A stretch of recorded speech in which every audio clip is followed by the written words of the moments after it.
Hello दोस्तों, यदि आप अपनी लाइफ को ट्रांसफॉर्म करना चाहते हैं, बदलना चाहते हैं, तो आज की ये वीडियो आपकी जिंदगी की सबसे महत्वपूर्ण वीडियो में से एक होने वाली है। ऐसा बिल्कुल भी नहीं है कि इस वीडियो को देखने के बाद आपके अंदर कुछ अद्भुत शक्ति आ जाएंगी, लेकिन हाँ, इस वीडियो को देखने के बाद आपको आज कुछ अद्भुत जरूर मिलने वाला है। मेरा नाम पुष्पेंद्र तिवारी है। I am life coach and motivational speaker. दोस्तों, आज मैं कोई पर्टिकुलर टॉपिक पर आपसे बात नहीं करने वाला हूं।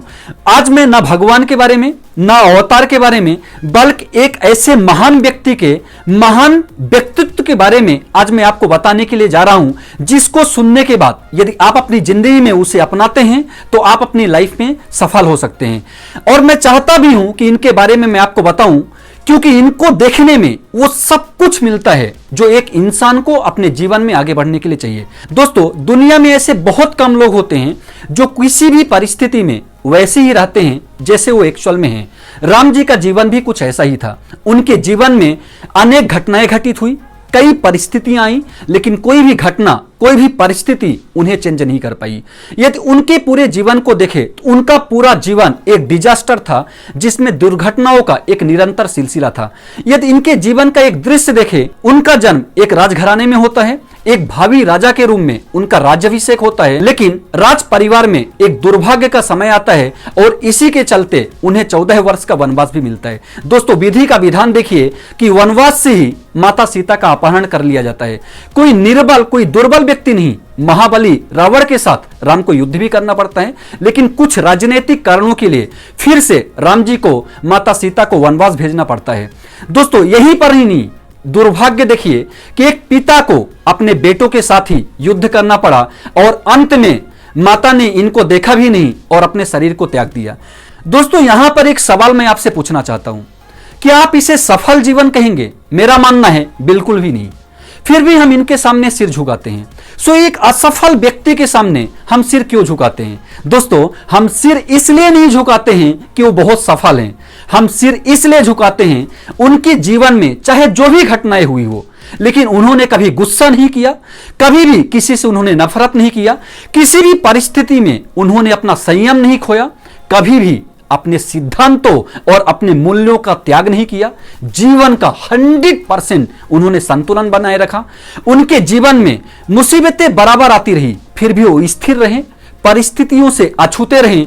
इन्हीं गुणों के आगे हम दोस्तों सिर झुकाते हैं। इतनी दुर्घटनाओं के बाद भी उनके अंदर विकार का जन्म नहीं हुआ। मेरा यकीन है दोस्तों, यदि उनके जीवन में जो भी घटनाएं हुई, यदि एक भी घटना हमारे जीवन में हो जाए तो मैक्सिमम लोग टूटकर बिखर जाएंगे। में भी हो सकता है कि लोग अपना संतुलन भी खो दे। दोस्तों, इसी के लिए हम उनके सामने सिर झुकाते हैं। जब आप बाहर की दुनिया में कुछ काम करने के लिए जा रहे हैं तो बाहर की दुनिया आप पर क्या फेंकेगी, इस पर आपका कोई कंट्रोल नहीं है, लेकिन आप उससे क्या बनाते हैं, इस पर आपका 100% कंट्रोल है। राम एक शांतिमय केमिस्ट्री है। दोस्तों, यदि वही शांतिमय केमिस्ट्री यदि हम भी अपने अंदर रखते हैं तो हम भी अपने जीवन में शांति और उल्लास से भरे होंगे। दोस्तों, राम जी जब लंकापति रावण पर विजय प्राप्त करके अयोध्या की तरफ आ रहे थे तो वो बहुत दुखी और उदास थे। जब लक्ष्मण ने उनकी उदासी का कारण पूछा तो उन्होंने बोला कि मैं अयोध्या जाने से पहले अगस्त मुनि के आश्रम में जाकर कुछ समय बिताना चाहता हूं, ताकि मेरे हाथों से जो पाप हुआ है उसका मैं प्रायश्चित कर पाऊं, क्योंकि मैंने एक ऐसे व्यक्ति की हत्या कर दी है जो धर्म परायण और शिव का महान भक्त था, जिसके साथ साथ वो दयालु भी था और एक महान राजा भी था। तब लक्ष्मण राम की ये बात सुनकर बहुत हैरान हो गए और राम जी से बोले कि उन्होंने माता सीता का अपहरण किया था, तो इसमें प्रायश्चित का तो कोई सवाल ही नहीं उठता है। तब राम ने मुस्कुराते हुए लक्ष्मण को कहा कि लक्ष्मण, तुम सही कह रहे हो कि रावण ने सीता का अपहरण किया है और साथ साथ रावण ने बहुत सारे बुरे काम भी किए थे, लेकिन रावण के वो 9 सिरों का काम था, लेकिन रावण के पास एक सिर था जिसमें करुणा, विनम्रता, साहस आदि संस्कारों से उसका सिर परिपूर्ण था। मुझे दुख इस बात का नहीं है कि मैं रावण के 9 सिरों को काटा हूं, दुख इस बात का है कि मैं 10वें सिर को ही काट दिया। दोस्तों, इससे क्या बताने की कोशिश हो रही है? हम सभी के पास 10 या उससे अधिक सिर होते हैं। किसी दिन हमारे सिर में लालच चलती है, किसी दिन नफरत होता है, किसी दिन गुस्सा होता है, तो किसी दिन प्यार और मोहब्बत होती है, और कभी कभी तो ऐसा भी होता है कि एक ही दिन में इन सारी चीजों से गुजरना पड़ता है। आपको किसी ने नफरत वाले पल में देखा तो नफरतखोर बोल दिया, आपको किसी ने जलन वाले पल में देखा तो जलनखोर बोल दिया, आपको किसी ने गुस्से वाले पल में देखा तो आपको गुस्साखोर बोल दिया। मतलब जो जिस पल में आपको देखा, आपका चित्रण उसकी नजर में दोस्तों वैसे ही बन जाता है। कहने का मतलब इतना ही है, हर समय में अलग अलग सिर काम कर रहे होते हैं, लेकिन हर किसी के पास एक सिर होता है जिसमें सुंदरता, उदारता और करुणा से परिपूर्ण होता है। दोस्तों, इंसान की सबसे बड़ी भूल क्या है? हम किसी भी व्यक्ति के गुणों को पहचानने और उसकी आलोचना करने की बजाय हम व्यक्ति विशेष की आलोचना करना चालू कर देते हैं। दोस्तों, राम भी लक्ष्मण को यही समझा रहे हैं कि रावण ने भी बहुत सारी गलती की है, लेकिन वो गलती उसके 9 सिरों का था, लेकिन एक सिर था जिसमें सुंदरता, उदारता और करुणा था। लेकिन गलती से मुझे उस सर को काटना पड़ा, क्योंकि उसके अलावा और मेरे पास कोई दूसरा उपाय भी नहीं था। दोस्तों, हमें भी अपनी जिंदगी में इस नियम का पालन करना चाहिए। अगर किसी में कोई गलत दिखे तो हमें उस गलती की आलोचना करना चाहिए, ना कि व्यक्ति विशेष की दोस्तों आलोचना करना चाहिए। जब हम ऐसा करते हैं तो हमारे साथ भी लोग वैसे ही करते हैं। आप जिसे ज्यादा जानते हैं उसके प्रति प्यार और करुणा उतनी ही ज्यादा होनी चाहिए, क्योंकि अब आप उसके संघर्षों को जानते हैं, अब आप उसके मेहनत को जानते हैं। लेकिन अभी के समय में बोलिए तो क्या हो रहा है? अभी के समय में जस्ट इसका उल्टा हो रहा है। हम उससे ज्यादा प्यार करते हैं जिसको हम जानते भी नहीं। अपना पहचान वाला व्यक्ति यदि आपको पॉजिटिव करे तो आप पॉजिटिव नहीं होते हैं, और जिसको आप नहीं जानते हैं यदि आपको पॉजिटिव या निगेटिव करता है तो आप जल्दी से पॉजिटिव और निगेटिव हो जाते हैं। दोस्तों, वो कहावत भी है ना कि दूर के ढोल सुहावने होते हैं। राम एक ऐसे इंसान को लेकर प्रायश्चित कर रहे हैं जिसने उनकी पत्नी का अपहरण किया। इसीलिए दोस्तों, उनके इन्हीं महान गुणों के सामने हम सिर झुकाते हैं। एक गुलाब के पौधे को देखकर हम उसे गुलाब का पौधा कहते हैं, लेकिन आप जानते हैं कि एक गुलाब के पौधे में कितने कांटे होते हैं?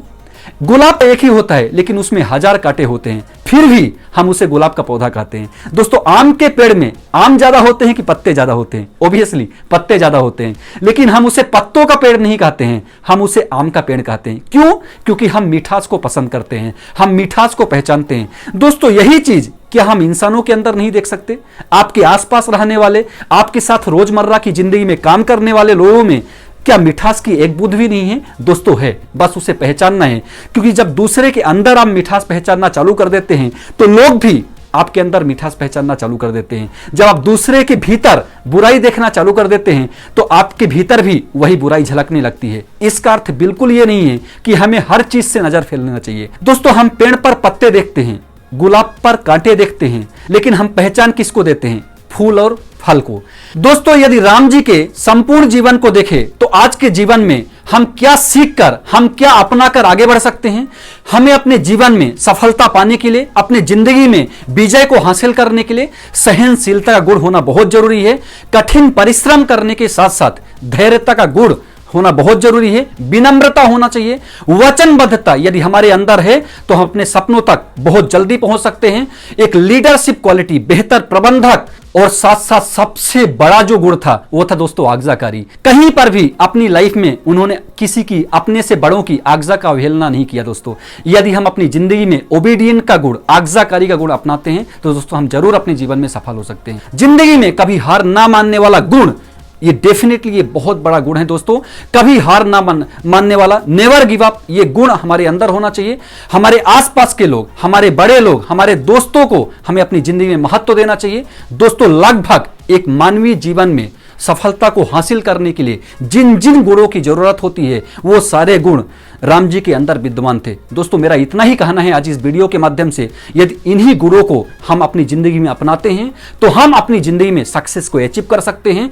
हम जहां पर पहुंचना चाहते हैं वहां पर आसानी से पहुंच सकते हैं। दोस्तों, मैंने बोला था शुरुआत में कि इस वीडियो को देखने के बाद आज कुछ अद्भुत जरूर मिलेगा। आई होप ये वीडियो आपको बहुत पसंद आया होगा। कमेंट बॉक्स में मुझे जरूर बताइएगा। यदि वीडियो पसंद आया हो तो लाइक जरूर कीजिएगा और हर किसी तक ये वीडियो पहुंचाइए। शेयर करना मत भूलिएगा। So be safe, be happy and keep touch with us.